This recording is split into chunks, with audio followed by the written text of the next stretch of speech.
Ladies and gentlemen, this is USA Today. The final bill for former special counsel Robert Mueller's Russia inquiry, $31.7 million. Let's round it off to $32 million, okay? That's according to USA Today. $32 million to find nothing. They didn't even use the alleged obstruction or the collusion they never found within the current articles of impeachment because there was nothing to begin with. They fabricated everything. That's why they didn't use any of it to impeach President Trump. Now, that's according to the USA Today. According to the Washington Examiner, as House Democrats have pursued impeachment for the past 3 months, they've already cost taxpayers $3.06 million. So we can round it off to 3.1 million, whatever. The issue, this is according to the Heritage Foundation, the issue is $32 million, little under $32 million, little over $3 million. And let's just say $35 million. $35 million they spent investigating President Trump based on a dossier that Clinton purchased. That is complete and utter nonsense. Not one person was ever indicted based on a dossier. They used the dossier to investigate Carter Page. They didn't tell FISA judges that the opposition research that Clinton purchased, the Steele dossier was purchased by Hillary Clinton with money funneled through her law firm. They deceived FISA judges into investigating Carter Page with 17 inaccuracies, omissions, falsified information. The whole thing was a setup. They fabricated everything. John Brennan stated that I don't do intelligence. I don't do evidence. I do intelligence. And they ran with it. Then you had Alexander Downer. The whole thing was a bunch of nonsense. You had people writing anti-Trump text messages like, we'll stop Trump. They were in mourning when he won. Look, the whole thing was a setup.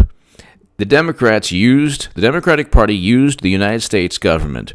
Notice how they don't say President Obama's administration went after his direct political rival or Hillary Clinton's direct political rival. They don't say that. They say, well, you know what? It just happened. It was completely above board, especially when an Attorney General, Loretta Lynch, met with Bill Clinton to speak about golf, Brexit, and grandchildren. And Clinton deleted only yoga emails, and she only used private servers with top secret intelligence on them for convenience. All of these issues. Comey said no reasonable prosecutor would indict. Mueller said there was no evidence. He said the evidence was insufficient, and furthermore, he wanted to indict Trump. And he was unreasonable. So he never said no reasonable prosecutor would indict President Trump. Notice Comey said he didn't say no prosecutor would indict President Trump. He said no reasonable prosecutor. Doesn't matter. The whole thing was a cover-up with Comey anyway. We all know that. With Trump, they had to set up and fabricate crimes. Why? Because Clinton, and I don't know how, and I don't know when, and I don't care whether it's a brokered convention or a week before Super Tuesday. I don't care. Clinton's going to be nominee. I called that in 2017. Now everyone's talking about that. Read the article below. Clinton 2020 is a reality. Get ready for 8 years of Trump. I wrote that in the Huffington Post. $35 million they spent. They already spent $3 million on impeachment. And they can't prove that Trump withheld military assistance. They have nothing. They have no evidence. They have no documents. They have no emails. They have no witnesses that say that they can swear under oath that Trump withheld hundreds of millions because he was going after the No Malarkey bus tour.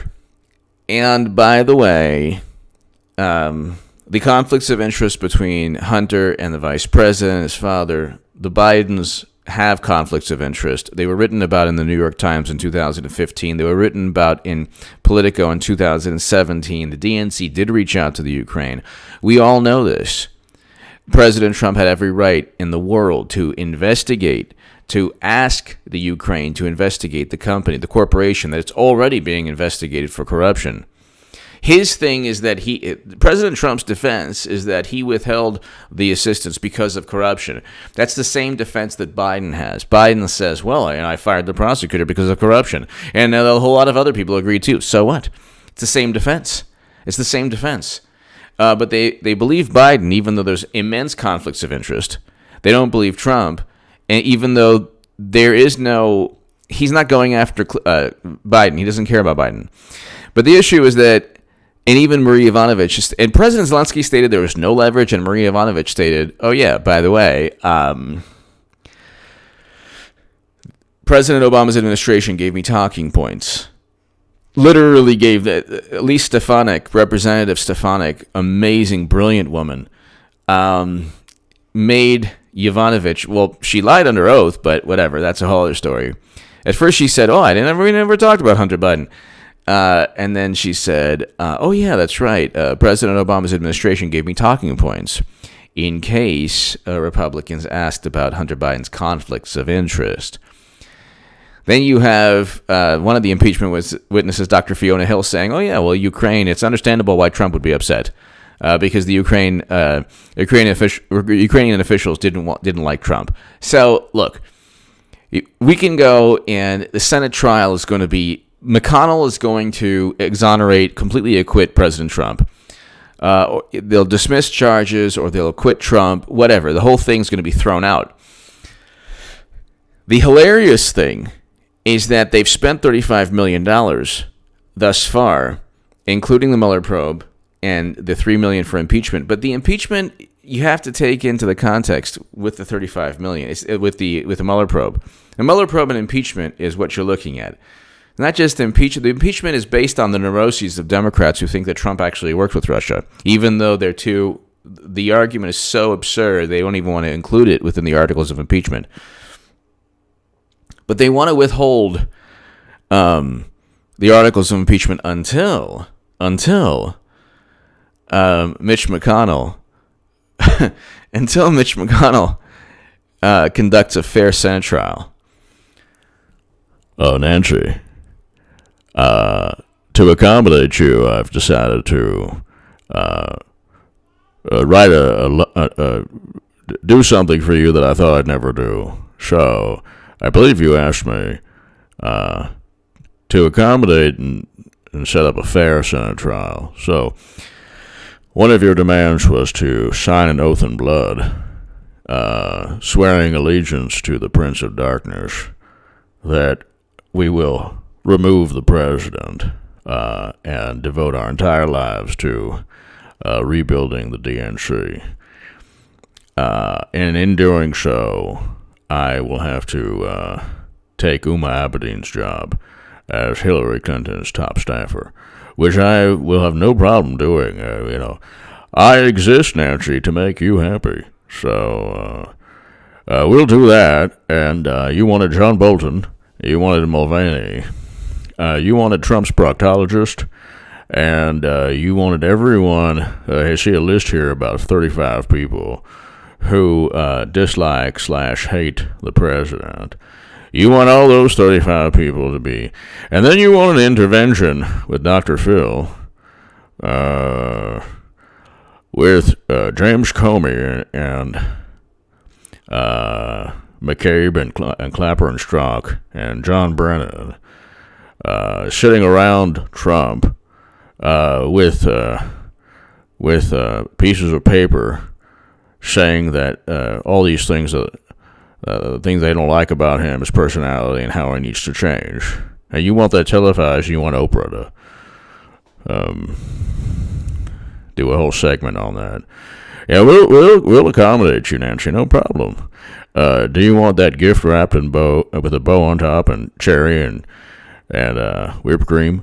That's no problem at all. Then you want a dunk booth, one of those carnival things where President Trump sits in a little stool and with cold water, a pool of cold water below him. And you want Nadler and Schiff to throw a baseball. So when they hit a target, and he falls into the water, and everyone laughs. You want that? You want an actual dunk booth in the House of Representatives where Trump sits, and you can watch and videotape. And we'll do that too. You just tell us what you want us to do. Tell me what you want me to do. Nancy, I exist to make you happy, so obviously none of this is going to take place because I've been completely facetious. You have no right to tell us anything. And furthermore, we're going to acquit President Trump, and the homeless walrus Bolton will not be testifying. You can bet your bottom dollar on that. And, well, it's been wonderful. And you just keep that articles of impeachment. Keep them till the Messiah comes, because you're just going to be wasting more taxpayer money. So, okay, Mitch McConnell out. You call me the Grim Reaper, you'll find out very soon that I'm not to be messed with.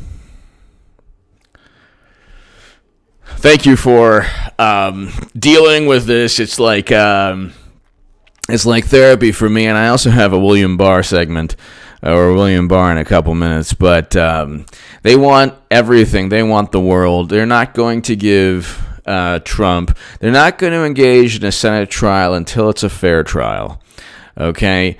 A fair trial to them is they want Bolton, they want Mulvaney, they want everyone that doesn't like Trump, or everyone that works with Trump, they want a spectacle without witnesses that Republicans want. No Hunter, no Joe, no Shifty, no intelligence operative. All of these the intelligence operative actually at one point was associated, perhaps worked with Joe Biden, and had some kind of communication with Adam Schiff's office. That's okay to them. They think that the intelligence operative is like shouldn't be a part of anything. Okay? That's just bizarre. You that person has to testify, and you better believe that McConnell and Republicans want that person to testify. Then you have Adam Schiff himself, whose office had communication with the intelligence operative. Then you have Biden, who not only has had some kind of link with the intelligence operative that blew the whistle on Trump, but then you have Biden's conflicts of interest.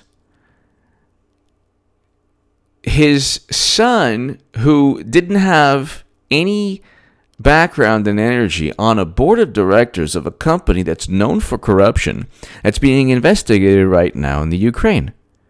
Okay. Then you have sworn statements that Rudy Giuliani obtained from Shokin. So he should actually be, if they use the Comey memos to start the Mueller probe, Shokin, the prosecutor who was fired, so you have one fired FBI director, and you have a prosecutor who was forced out by Biden, and the rebuttal is, well, a lot of people agreed that he wasn't going after corruption. Then they say, well, Trump went after Biden. It wasn't because he wanted to withhold the military aid to ensure that corruption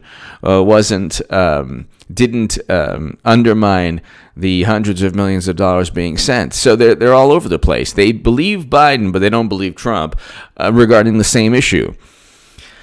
Giuliani has a whole bunch of sworn affidavits, information undermining impeachment, information proving that Biden basically sold his vice presidency. Whatever, you can believe Giuliani or you could not believe Giuliani, but that will very likely be considered during the Senate trial.